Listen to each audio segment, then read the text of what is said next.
हमारा आज का टॉपिक रहने वाला है ensemble। तो ensemble किसको बोलते हैं देखिए।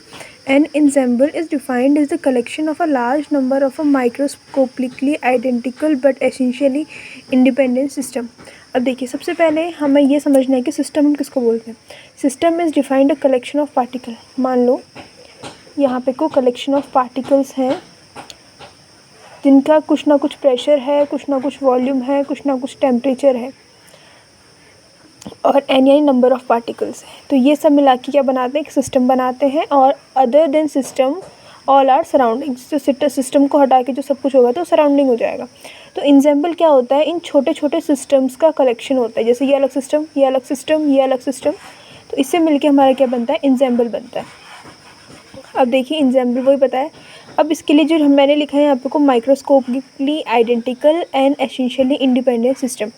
ये जो दो वर्ड्स हैं ये किस स्टैंड करते हैं देखिए। माइक्रोस्कोपिकली आइडेंटिकल मतलब उनकी सबकी अपनी अलग अलग प्रेशर होंगी, अलग अलग बोले तो जैसे इसका ये जो सिस्टम है इसका जो प्रेशर है, नंबर ऑफ़ मोल्स हैं, वॉल्यूम है, ये क्या होंगे, सेम होंगे। इसके अंदर का सबका सेम होगा और इस वाले का भी सेम होगा, इस वाले का भी सेम होगा। जो नेक्स्ट जितने बंदे हैं कलेक्शन इसमें डिफरेंट नहीं होगा, इसमें सेम होगा। तो ये क्या हो जाएंगे, माइक्रोस्कोपिकली आइडेंटिकल। आइडेंटिकल यानी सेम नंबर ऑफ़ मोल है, सेम वॉल्यूम है।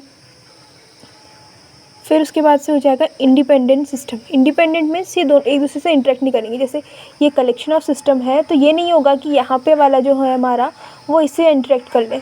यानी जो सिस्टम होंगे वो आइडेंटिकल होंगे, सेम होंगे, पर एक दूसरे से इंटरेक्ट नहीं कर पाएंगे। तो यही है इंसेम्बल की डेफिनेशन, यही लिखी है यहाँ पे को। अब कितने टाइप के इंसेम्बल होते हैं, माइक्रो कैनोनिकल, कैनोनिकल और ग्रैंड कैनोनिकल। इंसेम्बल दोबारा से देख लीजिए। यहाँ पे मैंने जो बोला आपसे माइक्रोस्कोपिकली आइडेंटिकल मतलब इनके जो नंबर ऑफ़ मोल्स, वॉल्यूम, ये सब क्या होंगे, सेम होंगे। इसके अंदर पे जैसे एक सिस्टम के अंदर ये अलग अलग होंगे, पर हर सिस्टम में जो जितने सिस्टम जुड़े हैं उसमें ये क्या होंगे, एक दूसरे के आइडेंटिकल होंगे। जितना इसमें होगा उतना इसमें भी होगा, जितना इसमें तो जितना इसमें ये। तो माइक्रो कैनोनिकल, इसका डायग्राम बहुत इंपॉर्टेंट है, देखिए समझिए।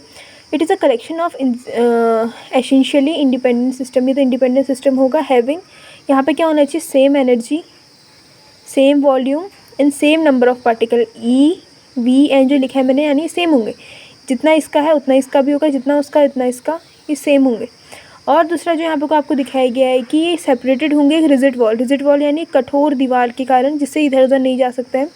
इम्परमिएबल यानी वही जो क्रॉस नहीं कर सके। और वेल इंसुलेटेड, इंसुलेटेड यानी इसका इस पर इफेक्ट कुछ पड़ेगा ही नहीं, इसका इस पर कुछ इफेक्ट पड़ेगा ही नहीं, ये इंसुलेटेड है, कंडक्टर नहीं है।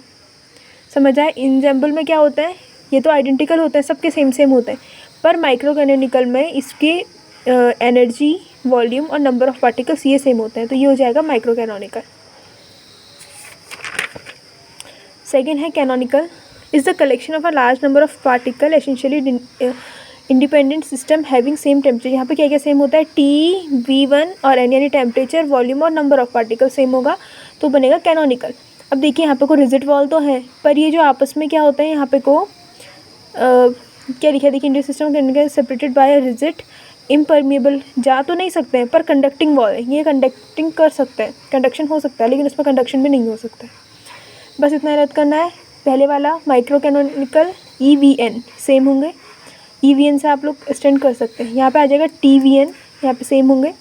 And third one is grand canonical. इसमें क्या होता है, कलेक्शन होता है लार्ज नंबर का इंडिपेंडेंट सिस्टम हैविंग, यहाँ पे टेम्परेचर, वॉल्यूम और केमिकल पोटेंशियल सेम होते हैं। TV1 यहाँ पे इनकी जगह क्या आ जाए, केमिकल पोटेंशियल। यहाँ भी वही है। इसमें क्या होता है, separated by rigid but permeable. Permeable यानी ये जो कलेक्शन है ये एक दूसरे से इधर उधर जा सकते हैं, ये परमिएबल है। कंडक्टिंग वॉल होती है तो इसमें एनर्जी का कंडक्शन भी हो सकता है। और ये लिखिए पूरी डेफिनेशन। तो हमारा आज का टॉपिक था इंसेम्बल। आज हमने समझा इंसेम्बल किसे कहते हैं और ये आपके कंप्लीट नोट्स हैं। इसके बाद से आप इसमें समझ सकते हैं और ये नोट्स को अपने कॉपी पर नोट डाउन कर सकते हैं for good marks. So thanks for watching. जुड़े रहिए हमारे चैनल के साथ और इसकी PDF के लिए आप कमेंट सेक्शन में लिख सकते हैं, वहाँ से आपको मैं टेलीग्राम लिंक दूँगी, आप वहाँ जैसे जाके इसकी PDF ले सकते हैं। सो बाय।